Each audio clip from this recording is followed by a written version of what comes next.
This is Professor L.B.Gayakawad's English Literature Web. I am Professor L.B. Gayakawad is discussing with you today my lecture 344. The title of the lecture is Morpheme in Morphology. Here, before going to the topic, my first request is to watch, like, subscribe and share my channel. Again, second request I will do is please see all the notes which I have put in the description box. Now we will turn to the topic. So our topic is morpheme in morphology. Means now we are studying the detailed definition of the morpheme. What is actually the morpheme? Morpheme is the smallest meaningful unit in grammatical language. So remember, there is the language, or there are many languages I will say, but some languages are grammatical and some languages are not grammatical. Means people speak some languages grammatically and some people do not speak grammatically. So that's why in the grammatical language the morpheme is used as the smallest meaningful unit. For example, yes and es are the affixes here. So yes and es, which are the smallest units in grammatical language. It means that there is no other. It means no word is smaller than them. So remember, now yes means sir, I will say. Yes means sir and es means is. So no word is smaller than them. Now in the English language there is no word which will be smaller than these two, I will say morphemes, and that's why these morphemes we have taken as the example. These two morphemes create new words such as, I will say, bag plus es and go plus es is equal to bags and goes. So here we have shown the combination that bag plus es, it has become bags, and go plus es, it has become goes. So here this is the particular work of the two morphemes, yes and es, means I will say sir and is, which have made the new words for us. So morpheme is a sequence of sounds. Remember, this morpheme is created from the sounds, and that's why it is a sequence order.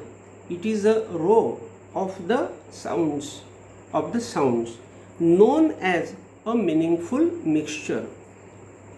It is the meaningful mixture. It means that it has the particular meaning. So we will see one example. Go plus es, that is goes. So here when we add es into go, it becomes goes. It means it becomes the verb, and this goes has the meaning, and that's why it is the sequence of the two sounds, I will say. The first sound is go and the second sound is es, that is. So it became goes. So here we can say that the morpheme is a word and the share, that is the part of the word. Means what is the definition? The definition is that the morpheme is a word and a part of the word.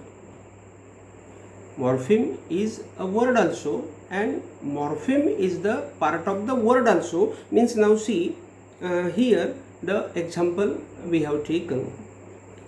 Go is a word and a morpheme, and go plus es is equal to goes Here es is a part of the word goes, and go is the word. So the morpheme has its meaning and we cannot break it into parts. Remember, the morpheme is there, the morpheme has the meaning, and we cannot break or we cannot disturb, we cannot damage the morpheme. If we try to break the morpheme or if we damage the meaning of the morpheme, then what happens? It is without a meaning, means that morpheme doesn't give us the meaning. For example, go has a meaning of departure, means when we say I go, so there is the departure of this I. So go has the meaning of departure. We cannot break go into g plus o or into g plus o, means we cannot break them into these two sounds. And if we break this go, it will not give us meaning, it will be only a nonsense as a meaningless noise. So morpheme makes meaningful words, we should say. For example, here we have given is that talk plus er, it has become talker.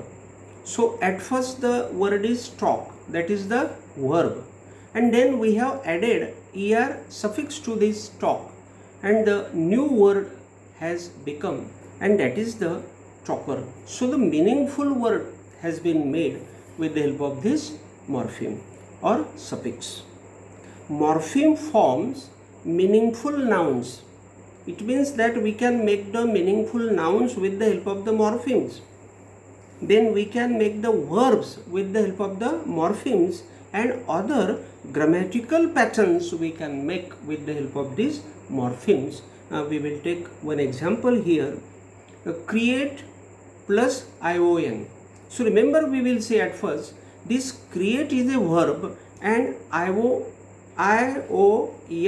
is the suffix. So create plus ion has become creation as a noun, because creation is a noun. Because how we can understand that this creation is a noun?